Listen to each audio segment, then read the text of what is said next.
Here to talk to us more about the aftermath of yesterday's earthquake, we have with us on the line NDRMMC spokesman Mark Timbal. Mr. Timbal, welcome to the big story. Sir Robbie and Ma'am Riza, good evening, and to all our listeners and viewers, good evening po.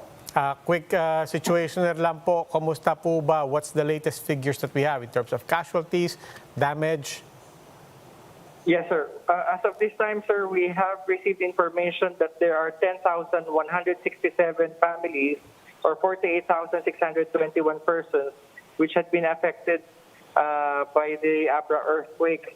Currently, we have 1,784 families staying in 39 evacuation sites, while 744 families are staying outside the evacuation sites, camping outside their own houses.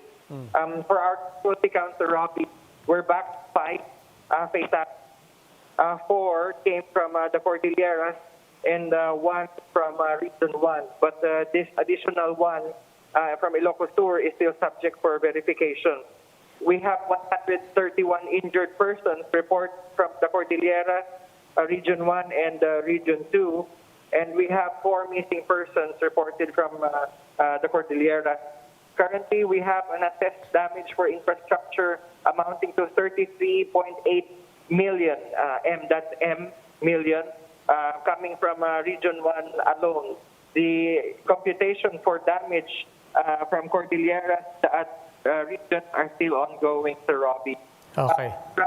Are still being resolved by the different local power cooperatives, but in Ilocos, the province-wide power interruption was resolved as of yesterday, but there are other parts of Region 1 and the Cordilleras that are still have this problem. Signal interruption is also being addressed by our local telecommunications partners.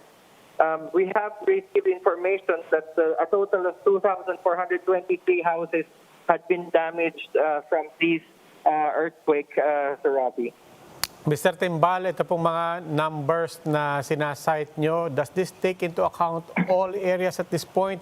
Or are there still places that are inaccessible, not just physically, but even in terms of information?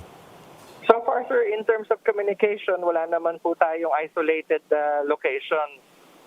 However, yung ating pong areas na nagka-problema due to the road blockage, these are also being reached naman by the local government units. So far, we haven't received information na may area talaga na hindi nahatiran ng tulong as of now. But our lines are open. Kung meron po tayo mga kababayan na nangangailangan ng tulong, please wag po sila mag-atubili to inform us so that our counterparts in the local relief operations can be informed. Sir Mark, as the days goes on, mas napopronounce po yung damage nitong earthquake na ito. Are we expecting more people to be moving to the isolation areas in the coming days? And are we ready for such situation?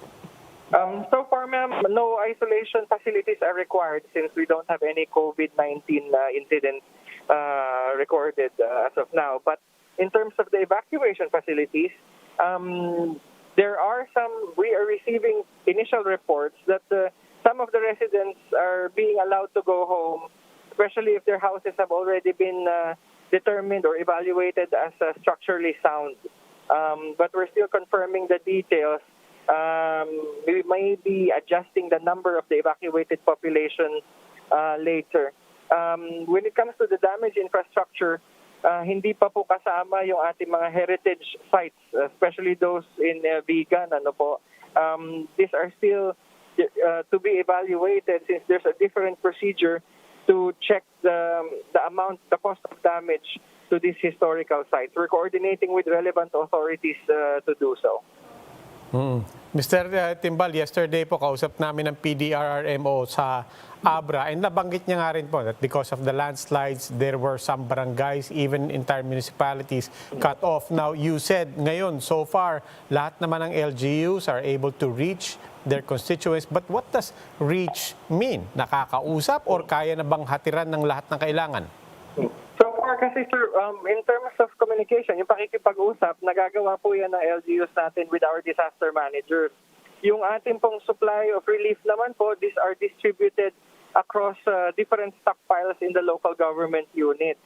So far po, wala pa pong LGU naman na nagsasabi at the national level po na hindi nila maabot yung kanilang mga kasamahan or ibang mga barangay po. No? But what we have committed, especially on the part of the armed forces, is that all assets, especially the air assets, are ready for mobilization to support relief efforts. Anytime po na kailanganin po yan para mag-transfer ng relief to communities, magagawa po natin yan. Ngayon, huli na lang po, nabanggit niyo po kung may kailangan pa ang ating mga kababayan dito sa mga apektadong lugar. Sabi niyo, sumangguni lang, di ba, sa LGU at saka sa mga offices ng NDRMMC or PDRRMO. Paano po nila gagawin yon? Yeah, they can reach us through social media or they can dial they can call the 911 emergency hotline. Ito pong mga accounts natin sa social media po, nakamonitor po tayo dyan sa NDRRMC, Civil Defense PH, DSWD. Kapag nakita po natin ang paghingi po ng tulong, agad po natin itong nire-refer dyan sa ating mga kasamahan sa ground para agad po makapagbigay tayo ng relief support. Okay, maraming salamat po. Stay safe. Ingat po kayo dyan. NDRRMC Spokesman Mark Timbal.